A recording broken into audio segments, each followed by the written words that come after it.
Hello relatives, welcome to this week's Schlag Bite, entitled The Ultimate Irony, for the week August 15th, 2011.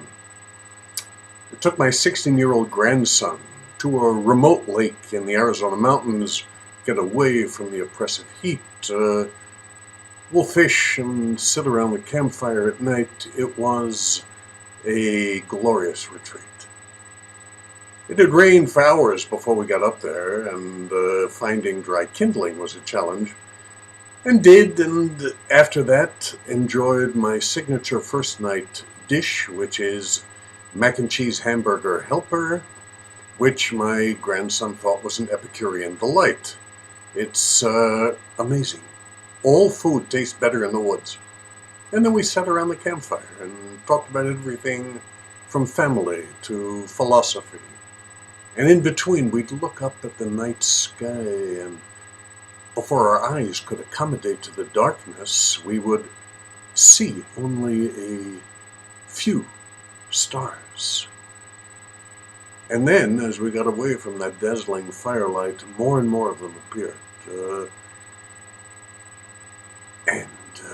They exploded into this incredible lighted sky. The Milky Way was so thick with stars that you could imagine it was a celestial highway on which chariots rolled and warriors marched, and we watched shooting stars drift downward, carrying messages from on high. It was a magical evening. And the next day we fished in the morning, in the afternoon, and in midday took a break for lunch, and then I watched my grandson become absorbed in whittling a marshmallow stick. He carefully removed all the bark and then crafted a tapered point and carefully left a little bump on the end to prevent the marshmallow from falling off when it got soft and mushy. While he was looking at his handiwork, he said he couldn't put some notches into the handle so that he could grip the stick better and turn it easily. And then he carved his initials in it. It was beautiful. This process took an hour and a half.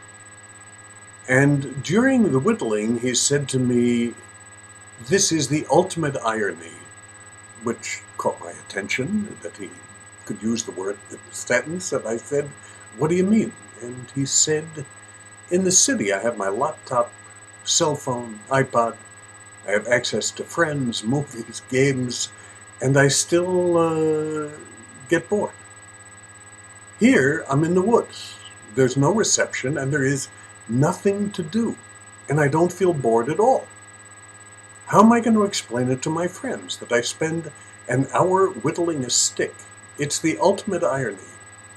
When you have everything, you get bored, and when you have nothing, you can always find something to do."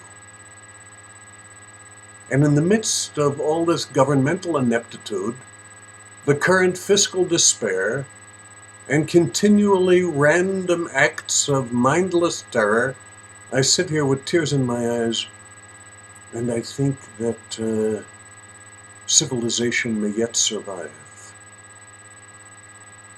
Go to a place without wireless access and whittle away at the familiar, where with nothing to do, you can see everything anew. Have a wonderful week. Remember, we are all connected as relatives. Have a continually glorious summer. I say this for all my relations. Mitakuyase.